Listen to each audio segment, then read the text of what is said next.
Hey listeners, it's Paul Andriola here. Why not join our community at Small Cap Discoveries, where we offer our members direct access to some of the best microcap investment opportunities available. Our members are getting access to premium microcap financings, research reports, and direct access to management. Sign up today at www.smallcapdiscoveries.com.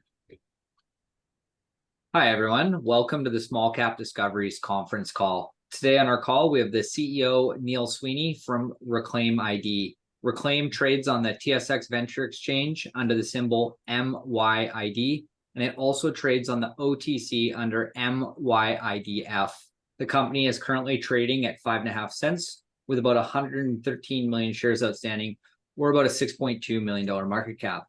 I'd now like to hand it over to Paul Andriola. Hey, thanks a lot, Trevor. Welcome, Neil. Great to have you on today. Reklaim's a company we've been watching now for a little while. You guys came out with some numbers that were pretty interesting and thought it makes sense to have you here in front of our network. So welcome. Why don't we just turn it over? You've got a presentation deck. I'm going to hand it over to you, and then we can follow up with some questions. Okay, sure. So thanks again for having me. Just to give everybody a little bit of perspective, I think when we started this business, I've been building businesses now in the advertising and MarTech space for 20 years. This isn't my first company, so I guess I'm the masochist that keeps kind of coming back for more. But what we noticed a number of years ago in my last company, which ironically was also public, was that there was a huge trend in the market really around data, and that the way data was being collected and used was going to change. And it really started with the implementation of a new privacy law in Europe, which is called GDPR. And it's from that moment where you can pretty much tie back every iteration of privacy and change in the market over the last 4 or 5 years. Our whole philosophy was data was changing, data was going to require more consumer inclusion, and it was going to have more privacy around it. The days of amalgamating data unbeknownst to consumers and using it really without their knowledge, those days were over. And so we really set out to actually create a company and a product that would actually align with what was happening sort of specifically in the market. So, Paul, I know you're the curator, so if something goes wrong here with the presentation or you can't see anything, just flag it accordingly and kind of we can reset it. But with that, I know everybody's got a finite amount of time, so let's just jump into it. So, based in Toronto and New York, really the intention here is to provide every consumer on the planet with access to their data. I think what our feeling is that with access to the data that is circulating on you in the market, that transparency then provides optionality to you as a consumer. Optionality can take a lot of different forms, but in its most basic form, should you be compensated or paid specifically for the use of your data? We think that there's a lot of parallels around the notion of a royalty system, which is dominant in the music world and powers that industry, and the use of data. Data, we believe, powers every industry and every company on the planet today. Data is the property of the consumer and really the individual who is the only person that's not really being compensated for it. So we offer privacy compliant data to consumer brands, platforms, and data companies.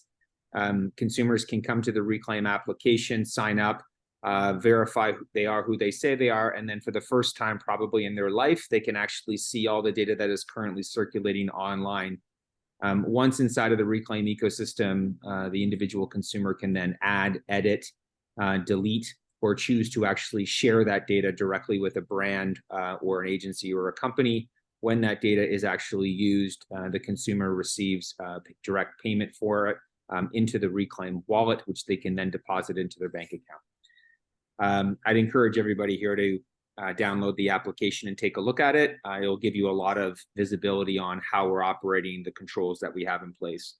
I always put these sort of 3 bullet points up just because I think it really frames the narrative, which is, if you want to get a sense of the size of the market and kind of how I think about kind of product creation, I always start at what's the opportunity and how big can this be? We're not interested in creating a micro business. We're interested in creating a business that can impact pretty much everybody. And so, if you think it through, there's 8 billion consumers on the planet today, every single one of which has a data profile, every single one of which is actually having that data collected and monetized without their knowledge. All of the research that we've looked at, your data as an individual, once amalgamated from all the various different sources and places that it's being used, so think Facebook, Google, all of the data brokers in California, et cetera, it works out to close to $10,000 per year. Currently, the consumer receives zero, and there is no portal from which consumers can actually view, edit, or option your data. This was the genesis of where we really felt that there was an astronomical opportunity. Doesn't make it easy by any stretch of the imagination, but this is what we've sort of set out to solve for the individual consumers. Some of this is somewhat redundant. I think, again, offering privacy compliant data to consumers and brands. You as a consumer can sign up, share, and option your data directly. So a little bit of housekeeping. This will be in the presentation, so everybody can kind of come back to it. Paul and co kind of went through it. This is as of November 8th. So yes, about 113 million. I think the most important piece around this is that there's 35% plus ownership. I'm by far and away the largest owner of the stock here, and I think the thing to think about is that whenever a product is created by me or my company, in the early days, I always fund it. I always fund it to control sort of the product iteration and the creation. So I'm not a CEO or a founder that owns 1% of the company. If you're investing in this company, you are investing in the boat with me. From a leadership team perspective, myself, Jake, who's the CTO, and Ira, who's the CFO. You can look at a little bit more of the detail on this at a later date. But as I mentioned before, this isn't my first company. I've been doing this now for quite some time. I think I've developed a reputation in North America of developing what's coming next in this space. And we've had some pretty good success over the last 20 plus years. This just gives you a quick user journey as to what it looks like when you go through the application. Again, we won't spend too much time on this because I think it's more important to focus on the investing side of the equation. And with that in mind, I think what we've realized is that there's a couple of points which are really important to kind of look at. Is first and foremost, most consumers are really concerned about how their data is being used. I think what we're also noticing is that data privacy laws dating back to that notion of the implementation of that European law are accelerating, and they're accelerating literally in every province, every state, and every country around the world. Every single country around the world is really using this European law, GDPR, as their blueprint for revising privacy laws to include the consumer.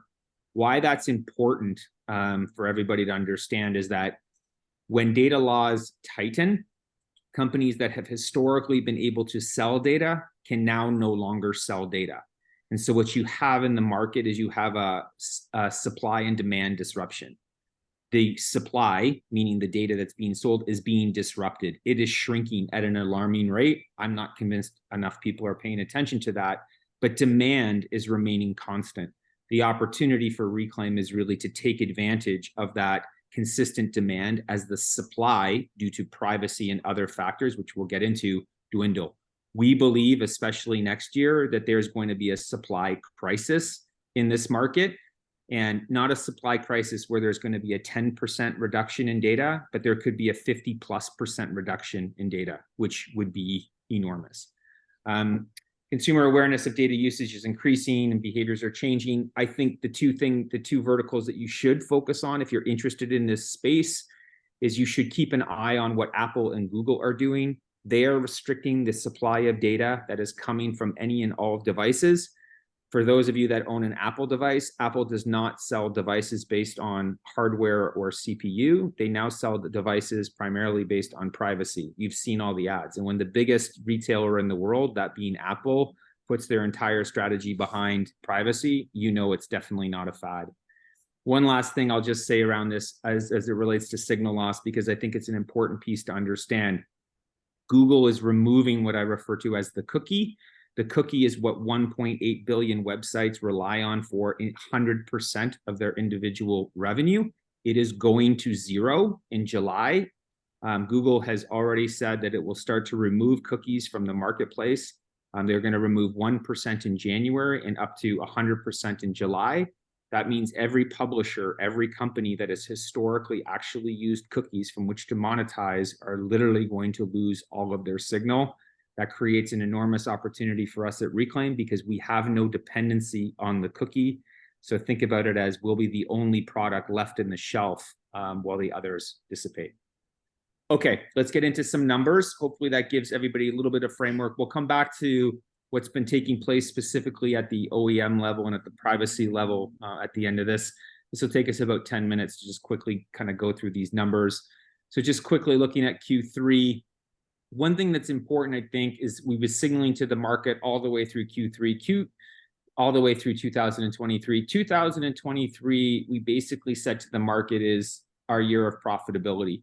When we started this business, there was a lot of CapEx in building infrastructure, and then we had signaled to the market that once the CapEx is done, we would streamline that and actually accelerate towards profitability. I think you've seen a lot of companies doing that in 2023. I believe we did that a year ahead. I think we started doing that really in 2022, and we started to really see the benefits of it in 2023. So revenue in Q3, $924,000, up 52% from the same time the previous year. Operating expenses down 8% from Q3, 734. Gross margin at 80%, up 17% from Q3 2022. The gross margin thing is an important piece to keep in mind. Gross margin is 80%, reoccurring revenues 90%, and growth rate continues to be high. I only bring that up because what you will see, the theme for 2024, if 2023 was the year of profitability, 2024 for Reklaim will be the year of cash flow. We believe we can maintain gross margin. We believe that we can maintain recurring revenue. We believe we can maintain operating expenses, and we believe we can continue to grow revenue. So I think it's an important thing to keep an eye on because we think come 2024, Reklaim can really start to churn out some explosive cash flow. Rolling 4 quarters of revenue, you'll see 64% increase from last year. The seasonal decline of 11%, everybody kind of goes parabolic when they see that. It's like, oh my God, your quarter was down. If you actually look at it year over year for the last 4 years, this is the seasonality. It happens every year. Q4 tends to be the most powerful quarter or the busiest quarter. There's always a bit of a lull in Q3, primarily because everybody's really kind of getting their budgets ramped up for Q4.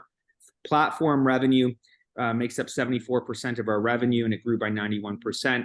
Platforms are those companies that really act as the grocery stores or the shopping centers for Fortune 500 companies to access data. So think about Equifax, TransUnion, Oracle. These are companies, these are massive enterprise data companies where Reklaim's data resides. An important piece to think through is that, for Reklaim, in order for your data to actually be in those platforms, it needs to go through a pretty rigorous data evaluation. So with us having some of the largest data companies in the world carrying Reklaim data to then present to their clients, it's a validation on the fidelity and the quality of the data that we actually have. Identity revenue, I won't bore you with all of the details around that. That is specifically around clients or companies coming to Reklaim to actually help them validate their data and make sure that it's both compliant, augment it with additional variables that they might not have, and reconsent that data.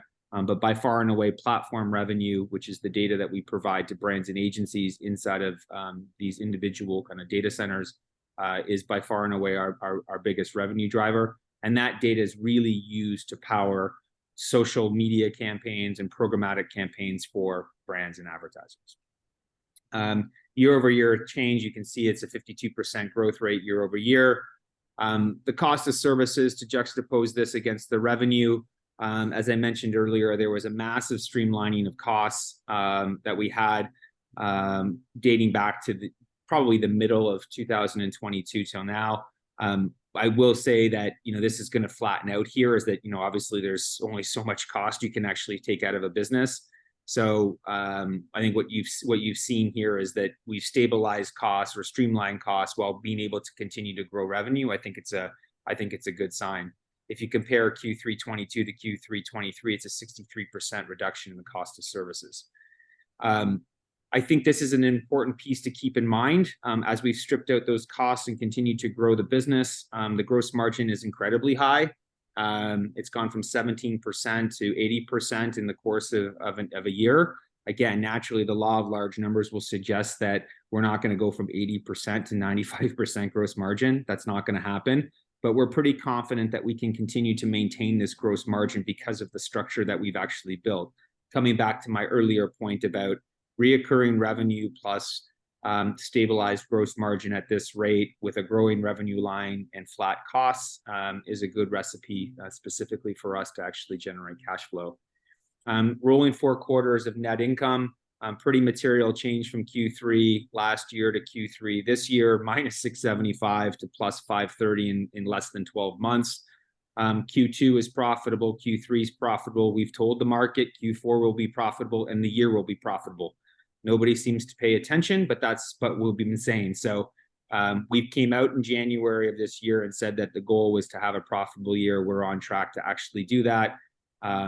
We are not going back on this. So I think one thing that I think is important is, as a company, we're not raising money.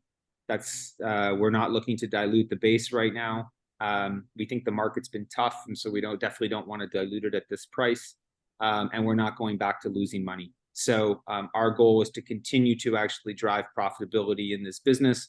And when people ask me, how quickly can you grow this business? My response is always the same: as quickly as the cash flow permits. So that's been our strategy, and that's how we've been actually executing on it over the last number of quarters. OpEx by function, maybe a little bit too much detail for everybody here, but you can see that it's down and to the right, I think, across the board as we've been, again, streamlining those costs. I think we've run most of the costs out of the business now, and now we're really trying to take advantage of that. If you look year over year, Q3 to Q3, it's a 45% reduction in OpEx. Debt reduction is something that we've been really focused on kind of removing here as well. So we did a $1.6 million raise in February or just before there. Important to note is this debt reduction is not a whole bunch of people. Half of it is me. So important to note is, again, I didn't like the price of where we were at. I didn't want to go to the market, so I funded this in conjunction with one other group. And what we've been doing here really over the last number of quarters is chipping away at it. You can expect, or you should expect, that this trajectory to continue to happen, that quarter over quarter, this will continue to actually move our way down until it is actually at zero. So that continues to be a big focus, for us. So just quickly changing topics here to privacy and the momentum in the market. As I mentioned, if you look at everything that's been happening in the market as it relates to signal deprecation, or changes in privacy, they all stem from what happened in the EU in 2016. Google would not be getting rid of the cookie if GDPR did not come into effect. Apple would not be restricting the use of location tracking or app tracking if this didn't come into effect. But with that, what you've seen is a cascading effect throughout other countries. So GDPR was created in 2016. The California Consumer Protection Act came into effect in 2018. It was revised again in 2020, which is called CPRA. Net, it's virtually a carbon copy of what's been happening in GDPR. And the thing to take away from it is that rather than having what's referred to as an assumed opt-in, you need to have explicit opt-in and participation from consumers. So it does really come back to that idea that the ability to get data signals is being increasingly restricted, which creates a huge opportunity for those that have compliant data to solve that gap for the companies that can't actually find that anymore. Not only is California is obviously the biggest, 12 other states have introduced new privacy legislation in this year alone. So we've gone literally from 1 state to 12. Those 12 states represent 135 million people in the United States. Net, you cannot advertise to anybody in the United States and ignore privacy legislation. If you do, you're going to go to jail. So there's a huge litigious component associated to this, which is getting every brand and every Fortune 500 company to revisit who they're working with and why. That creates a huge opportunity here for us at Reklaim. In the next slide, I'm going to talk a little bit more about sensitive personal information, but it's a huge impact. It's a huge piece. Of those 12 states, 9 of them have reclassified various pieces of data, such as ethnicity, as sensitive. So you, as a Fortune 500 brand such as Ford or Lexus, cannot target a Hispanic in California unless that Hispanic has explicitly opted in. If you are, you're marketing illegally. Same for African Americans. And by far and away, the single fastest growing vertical in marketing today is the multicultural piece. So privacy and marketing are on a collision course here. Again, I think this represents an interesting and a huge opportunity here for us. 2 other things on this, and again, what I would encourage anybody to do who's interested in Reklaim is you should read the MD&A that we actually wrote for our last quarter. I wrote it myself, and I spend an enormous amount of time talking about specifically what is happening around signal loss and privacy momentum in the market. All of these verticals here, all of the bullet points that I've put out here, there's a lot more detail where you can understand it. I appreciate that talking about privacy can be boring. I've tried to make it as less boring as possible in that notice. And if each quarter, I basically do an update on what's happening in the market. One last thing I just want to say on this before we move on is that there is a bit of a laddering effect that happens, is that I'm not a believer that governments are going to regulate this industry, but the threat of government intervention is actually forcing the OEMs to make changes. Those are the companies that are making the biggest change. So you have privacy changing on the state level, the country level, but then you have it manifesting as well in the devices that you're using. So advanced ad tracking, which was introduced by Apple, anybody who has an Apple device is probably familiar with this. This is the modal window that pops up and asks you, are you comfortable with letting the weather network track you on other applications? That action in itself sort of symbolizes what's been happening in the market over the last 12 months. Historically, they never asked you, they just use your data and they'd sell it. Now they ask you as a consumer. 90% of consumers, when presented with that modal window, say no. So think about that. They never asked you, so they were using all that data. That action in itself has results in a 90% reduction in data signals in the market, which companies like Facebook and others use to actually do marketing. When this was introduced, Facebook took a $10 billion write-down on their product, on their revenue product, because they were not able to actually get around it. Same thing is going to happen specifically with the cookies, and nobody's really paying attention to the IP address, which is really important for what's referred to as connected television. Connected television runs off of IP address.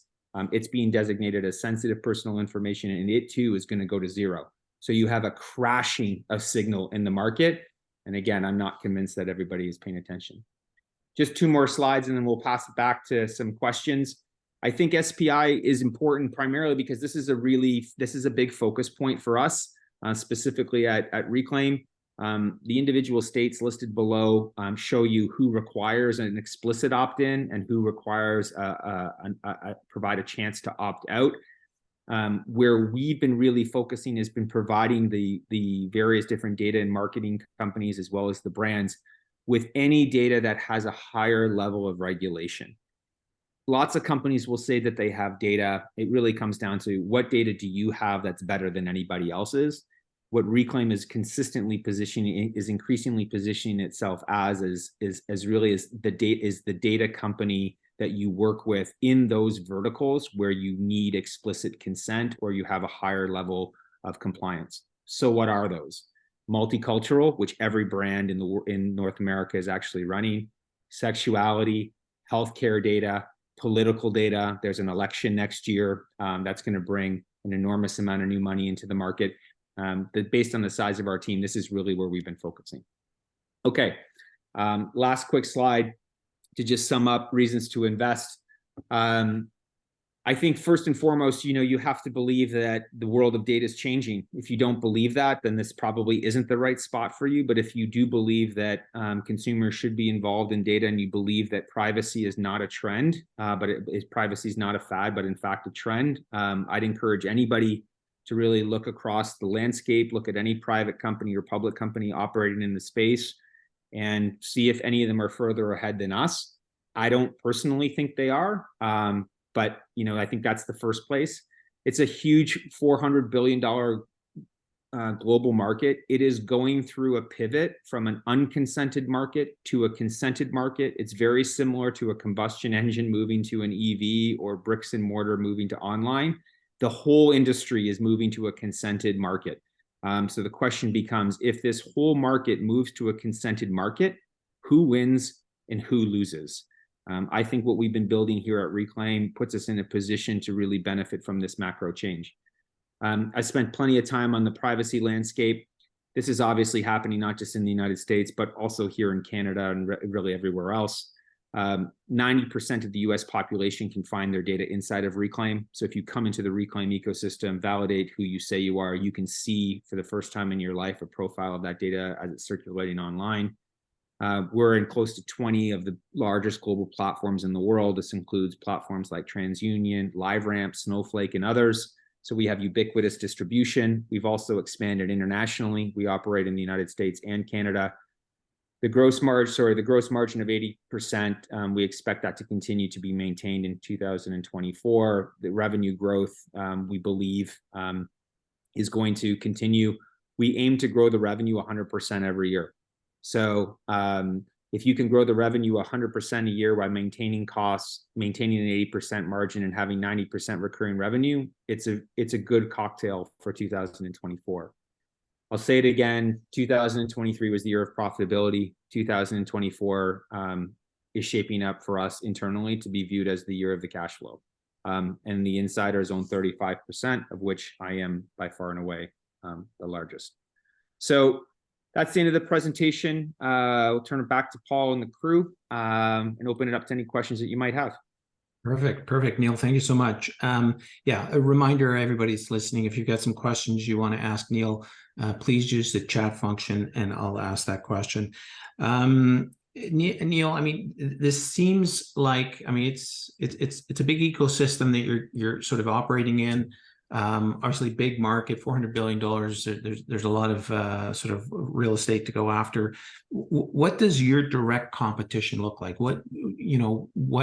Who and what size of businesses are you competing with in this space? Yeah, so I think that the obvious question is, is somebody doing exactly what Reklaim's doing? The answer to that is no. So there is no kind of carbon copy of Reklaim.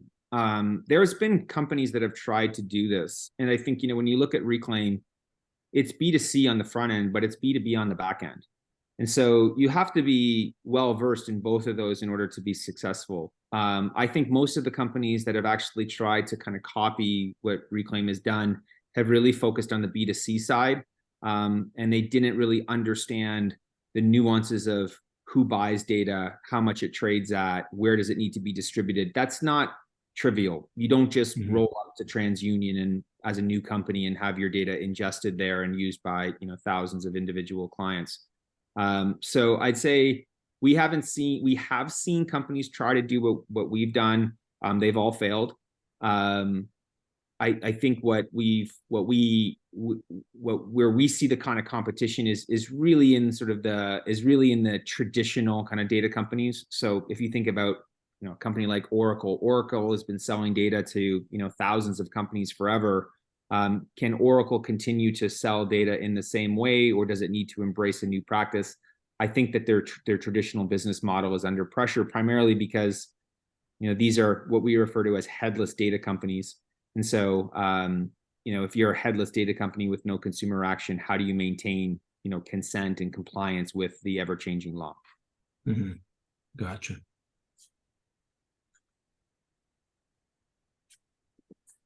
There we go.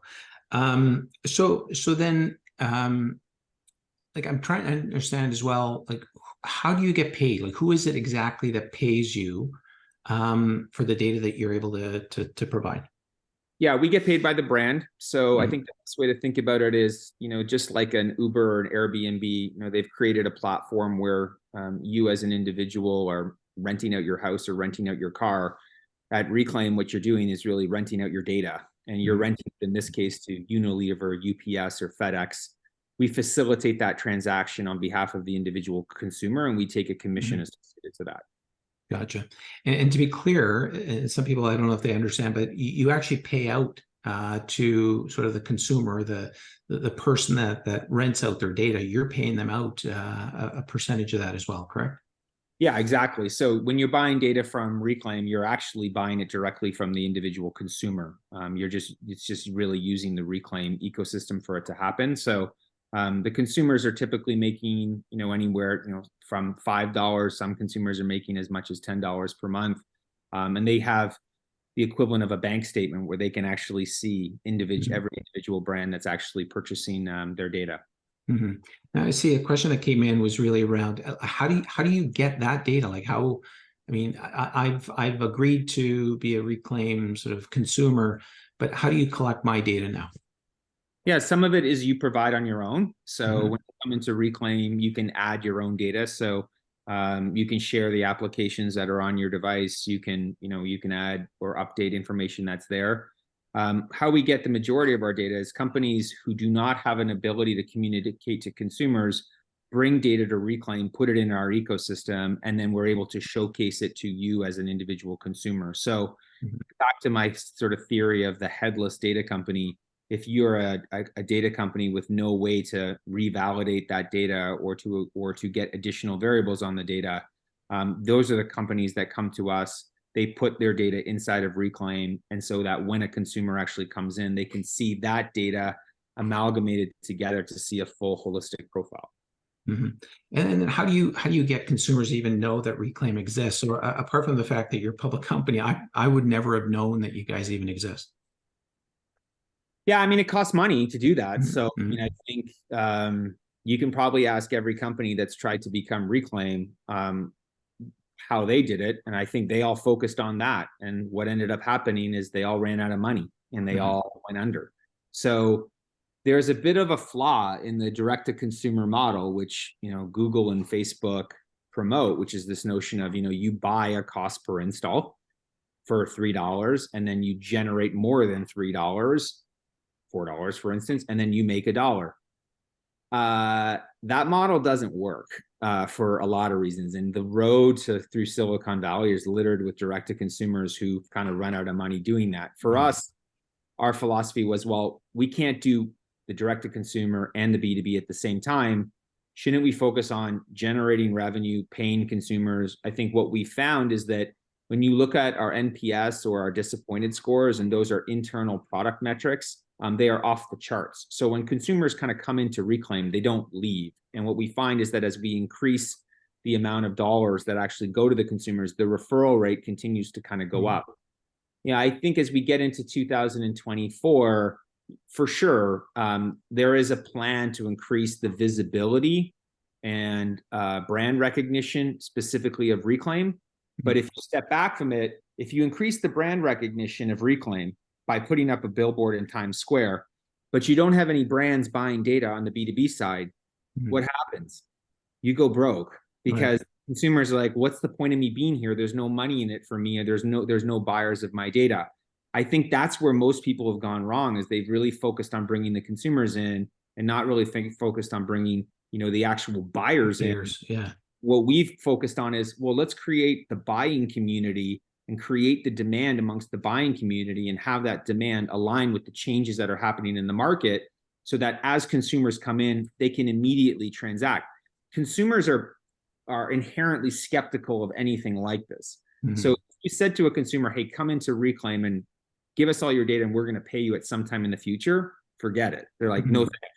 They've got to come in and sort of get a dopamine hit almost right away and and have it demonstrated to them that this product is real. And I Mhm. think one thing that we're quite proud of is, since our existence, is we've been paying consumers every week for Mhm. 4+ years, and we've never missed a payment. Nobody nobody in the world can match what we've been doing in that regard. So it's a bit of a teeter totter, Yeah. for sure. But this has been our plan. And as we continue to grow this plan, we sort of increasingly try to grow the brand side as well. Mhm. No, earlier in this one of the slides, you showed that there's some seasonality to the business, or seasonality to the revenue anyway.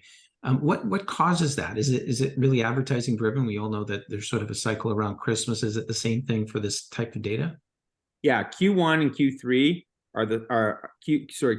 Q1 and Q3 are sort of have a little bit more seasonality than Q2 and Q4. That's just the way it is. Everybody can appreciate why Q4, because you've got US Thanksgiving and you've got Christmas in there. There's a bit of a hangover that typically happens specifically in Q1, mainly because, again, everybody's kind of working with a new budget and getting back from holidays, and Q1 really doesn't start until kind of the end of January, so you sort of lose a date. I'd say what happens in the summer is the seasonal summer buyers are kind of done, and you're sort of there's this trade-off between building for that kind of that back quarter. So we saw it. If you look at kind of 2022 and you map it to 23, it's almost an exact replica of like the change. We were up, down, up, and I think it's going to be the exact same thing this year. Now, you talked about sort of next year is going to be the year of cash flow.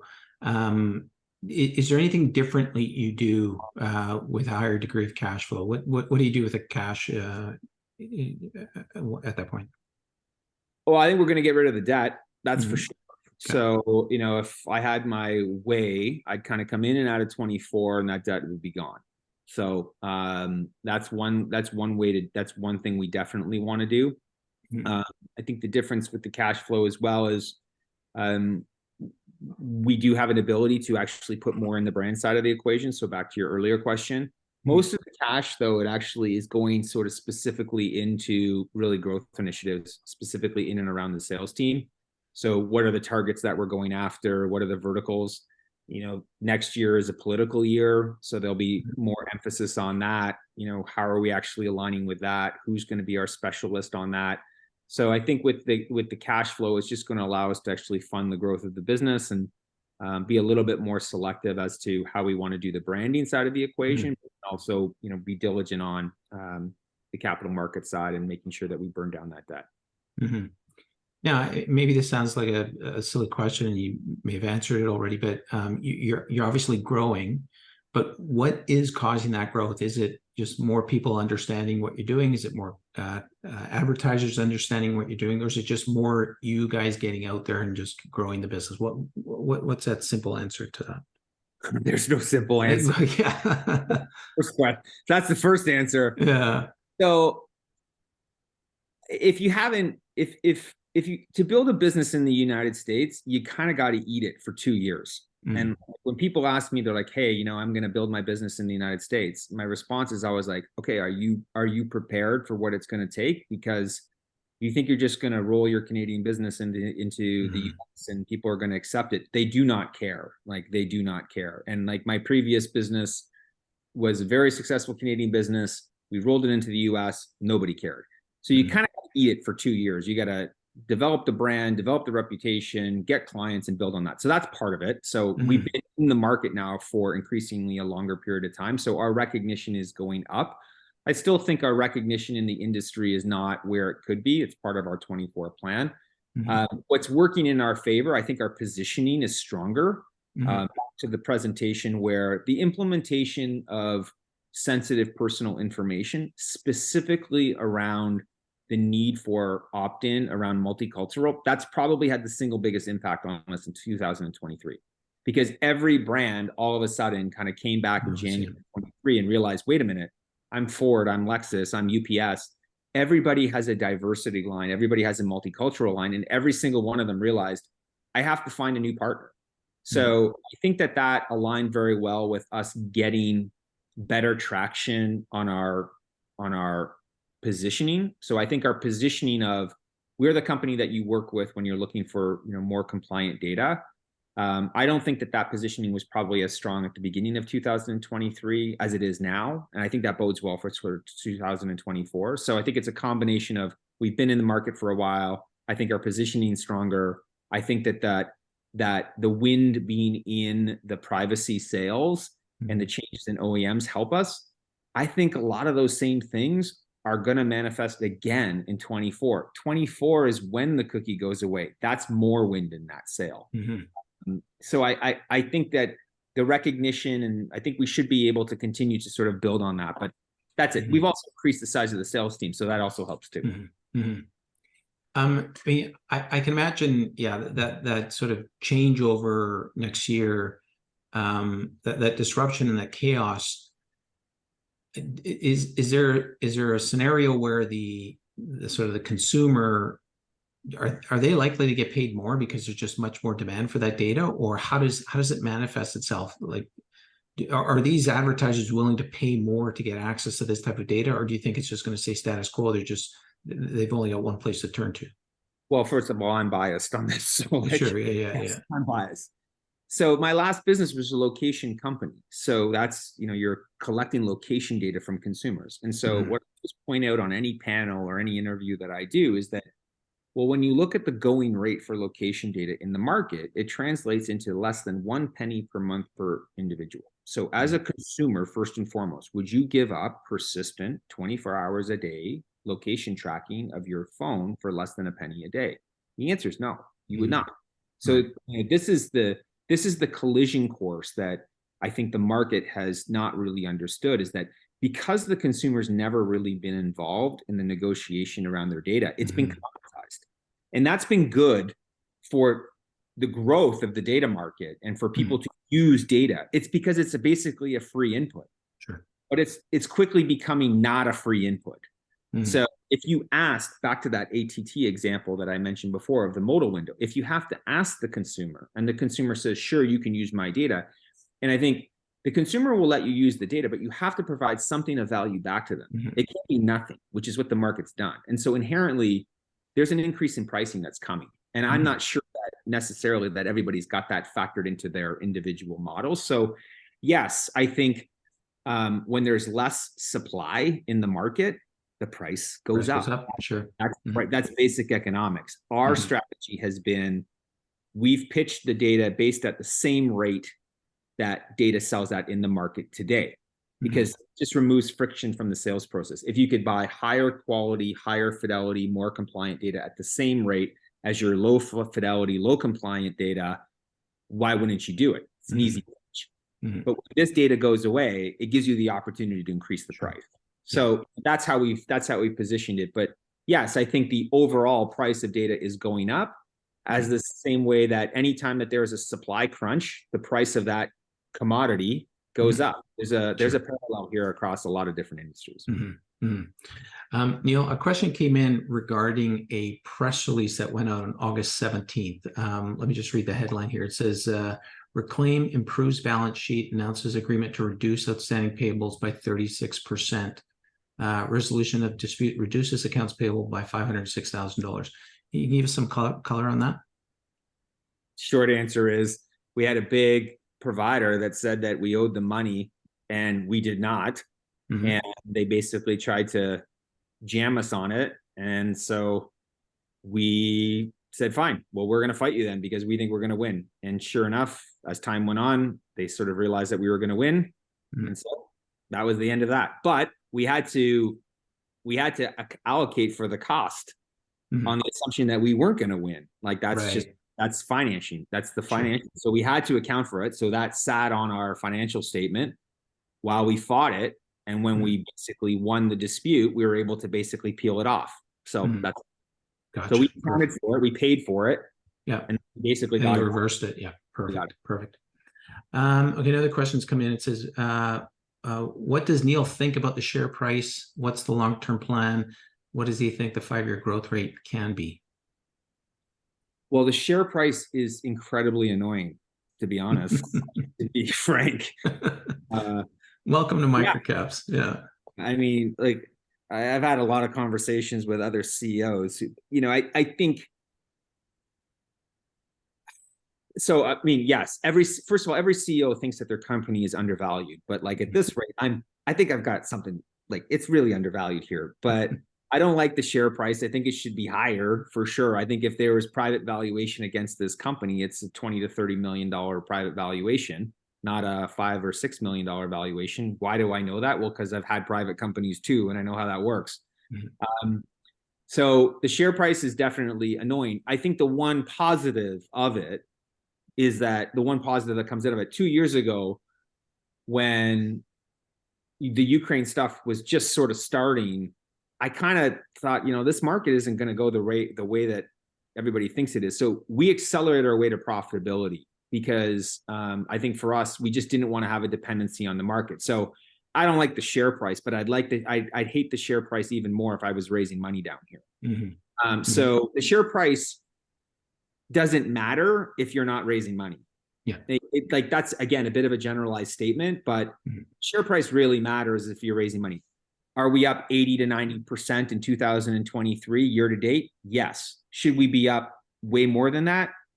I guess so, but I don't know many micro caps that are actually up at all in 2023. So I think the goal here is, look, we're going to get in and out of 23 as a profitable company, up arbitrarily 80 to 100% on the year as a stock. Let's see how we do next year. Goal next year is, as I said before, is if I continue to put up profitable quarters, churn cash flow, maintain 80% margin, grow the top line, and have 90% reoccurring revenue, this is not a 5-cent stock. I don't think it is. And, if we get through a year and we're twice as big and we're still at 5.5 cents, like, I don't know, we'll have to figure something else out about that. But there's no shortage of growth opportunity in this stock. Like, and I've been lucky in that I've had some success in building and selling businesses. If this is a 20 million company, I don't really want to do it. Quite candidly, it's not worth it. If it's a $40 million company, it's not worth it. Honestly, if it's a $100 million company, it's kind of not worth it. The opportunity here is enormous. I've spent a lot of time in the data market. When we stepped off the curb and created this product 5 years ago, it was based on this thesis that data was changing. I believe I'm more right now than I was then. So, like a lot of products, is that we're starting to get our momentum. The fact that we're profitable allows us to kind of bide our time. And, ultimately, I think capitalists have an uncanny ability to find value. That's what they do. So at the end of the day, I can control what happens inside of this company. We're focused on profitability and growing the business. If I focus on that, I'm pretty certain smart investors are going to start moving in. And I think the people who were buying this stock thinking it was going to go to $1 and it's going to be worth 100 million in 6 months, I think those people are gone. And I think the stock is moving from those hands into more value-based hands. I think that's what's happening. Gotcha. Okay, I'm gonna take one more question from our listeners. And this one is just related to blockchain. Like, I mean, is blockchain a competitive sort of product, or are you guys able to incorporate that, or how do you think of that? Oh, that's a great question. So, fun fact: the first iteration of this product that we built 6 years ago was encrypted data on a device written on the blockchain on Ethereum. That was before anybody had done that. So I think I'm well versed and in the blockchain community. We started off with that belief that really that data as a whole was moving to the chain. And we literally built the first product that did it. And everybody kind of poured champagne all over themselves thinking it was the smartest idea, but there was a lot of flaws associated to doing that. And I think what we kind of realized is that you have these huge enterprise data companies. Let's pick on Oracle here, like Oracle, like it's this huge database company. And then out here, you've got this blockchain company. And then you have this massive chasm between the two. I think the blockchain companies that are trying to take over data, I think it's a big jump. And I think the traditional legacy companies that want to kind of move to the blockchain, they kind of got to discard their entire business in order to do that. What we sort of found was, or at least the feeling here was, that you need scale to operate in the data space. And I didn't personally think you could do that in blockchain in the early days. I just felt like there's too much complication regarding wallets and private keys. And, you're now doing the terrible double sale, which is I got to teach you about blockchain, and then I got to teach you about data. Like, that doesn't scale. But what we felt was that But what you can do is you can build scale on the consumer side of the equation and then quietly build the blockchain hooks into that scale. So can you create Reklaim for the everyday consumer? And then as the everyday consumer becomes familiar with the brand, build the protocol underneath them. The last, like, you can't educate single moms in Atlanta on the blockchain. Like, it's just not going to work. So you have to have scale. And so what we realized was that, no, let's build the scale off chain and then move it on chain. So in answer to your question, data and the blockchain are on a collision course for sure. There's no doubt about it. And I think if you look at Reklaim today, we pay in crypto. 30% of our base is redeeming in crypto today. That's pretty high for for a consumer facing application. And what you're seeing inside of it is, inside of Reklaim, is you're increasingly seeing iterations around the blockchain. So the implementation of wallets, like, so you can bring a wallet, the image that you have inside of Reklaim becoming an NFT, there's a lot of iterations there. So I think what we're trying to do is we're trying to incrementally move the everyday consumer on the blockchain without them really knowing it. And not in like a slippery, nefarious way, but we don't talk about, secure calls on the internet when we have calls like this. The protocol needs to be buried in the back. Yeah. And that's really kind of how we've been doing it. So it's a bit of a combination, is build the scale, build the business model, generate revenue. And then as you kind of continue to build the product out, pull yourself increasingly over to that side of the equation. But do I believe that data is on a collision course with the blockchain? 100% for sure. I do. Gotcha. Neil, sort of what's your biggest challenges you're facing currently with the business? Kind of what keeps you up at night?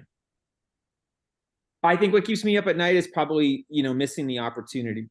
I think that's the one thing that I get a little antsy about. There's a fine line between going fast and being reckless. So it's a very fine line. The younger version of me wants to kind of go as fast as possible and run everything over, right? That doesn't work in this environment, because like you're trying to catch lightning in a bottle. So I think what kind of keeps me up a little bit at night is I feel it, like you can feel the market around you kind of moving. And I appreciate that I'm in the middle of it. And so there's a heightened sense of awareness when new privacy changes come in, or, the OEM, like Apple does something or Google does something. So yeah, I think for me, that's one, is that, are we ready? Are we always ready? Are we ready to like take advantage of this inflection? And usually it all happens all at once, right? So there's this massive like implementation or adoption. And so the companies that are prepared can take advantage of that. I think that's what we've been really trying to do, is keep your powder dry, wait for the inflection. Because you're kind of not burning cash, you can wait out if the inflection takes longer, and then be ready to take advantage of it. So that's one for sure. I think the hardest part of a company of this size is that you have to be incredibly disciplined around what you're working on. If you worked in this company, I think I say it 3 times a day, which is like, this notion of allocation of capital is something that I say all the time. And, for people in finance, allocation of capital is what are you spending your money on? It's not as linear as that. Allocation of capital is financial capital, human capital, emotional capital. Those things need to be vertically aligned, because if you have them vertically aligned, you can get velocity, you can get momentum. But if there's a bit of an anti-gravity machine in sort of small companies, where you have a tendency to want to chase everything. So you have to be like, get back in your swim lane and focus on where the money is and focus on what the opportunity is. That's tricky because you're small. So it really requires, you to kind of be focused. So those are a couple of things. Yeah, I mean, then there's obviously the other ones, like we want to be bigger, we want to, we want to grow faster. So I don't know. I mean, it's a small business. There's always, I know it. There's always something, and this is not for the faint of heart. I think never. People look at me because I've been doing this for so long, and I'm like, I don't know. I guess I've conditioned myself to kind of accept this sort of day-to-day chaos. Sure, it's exciting. The creative process is very exciting. Yeah. I'm not bored. I don't think anybody in Reklaim is bored. Like, we're not like dreading going to work, like, oh, this is so boring, interesting. No, I think quite the opposite. It's more like it's very noisy. And so instead, like, how are you sort of making sure you're staying focused? Yeah. And capital markets, can be noisy. So they can pull you off of the focus. Neil, promote the stock. I'm like, how would I promote the revenue line? And like, I try to, it's the anti-gravity machine is prevalent everywhere. It's like, do this. I'm like, well, I can't spend all my time promoting the stock and not work on the company. It doesn't work that way. Like, I don't know. I can't please everybody. Interesting. I saw a quote from Charlie Munger just recently about everything is opportunity cost, right? Every decision is opportunity cost. That's really what drives what almost should drive every decision. So I get what you're talking about. I like the way you phrased it as far as anti-gravity machine. Okay, so last question before we sort of wrap up is just in general, as investors, as we're watching the business, what do you think are the most important metrics or maybe catalysts that we should really be paying the most attention to? I think you should, I think those three big ones that I kind of mentioned before is, like I'd focus on, I'd focus less on kind of the quarter over quarter, like what did you do in this quarter versus that? Like, I think what I'm saying to investors is we're a profitable company and that's our goal going forward. Like, we're not going backwards. So I think you should keep an eye on, how are we maintaining costs, maintaining margin, and growing the top line to ensure that we are profitable. Again, we've told the market that Q4, we're going to have a profitable Q4, we're going to have a profitable year. We'll see what happens with the stock after that. So I think you should focus on the profitability. Outside of the company, I have a lot of confidence in inside the company, I have a lot of confidence in my ability to grow the revenue line. I think that's kind of my sweet spot. I'm good at that part of the equation. Sometimes, again, when a small company, you get pulled in a lot of different directions, but if all I had to do was sort of focus on the revenue line all day, I'd be just fine. But outside of the company, as I said earlier, I think I don't tell anybody, you should buy Reklaim stock. I think you've got to believe in the trend. If you believe in, the electrification of cars, then you go find the best company to buy. I think it's the same thing here, which is after this presentation, I suspect that many of the people that are watching this are all of a sudden now going to start to see privacy in areas that they didn't before.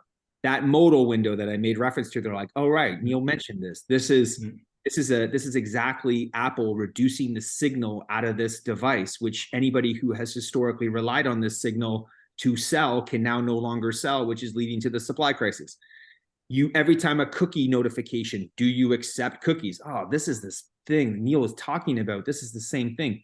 You're going to see more and more of this. And so I think, I keep an eye on kind of that overall trend. Like, I focus less on kind of the government issued stuff because I think that's boring.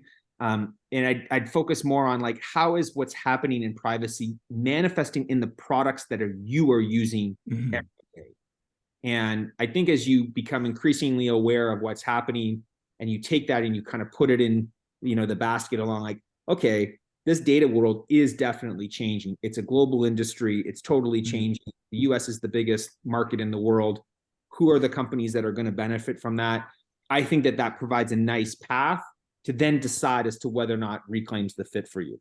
And if you decide, great. And if you don't, and if you find somebody better, then that's fine as well. But I think first and foremost, you kind of got to educate yourself as to what's happening in the market. And if you believe in that trend, then I think the natural path is it will take you to Reklaim. I think it's a perfect place to end it right there. I think it makes a lot of sense. We've been speaking with Neil Sweeney, CEO of Reklaim. Reklaim ID, symbol MYID on the Venture Exchange. Neil, thanks for joining us today and look forward to keeping up to date. Thanks so much. Enjoyed it. Appreciate it. Bye for now.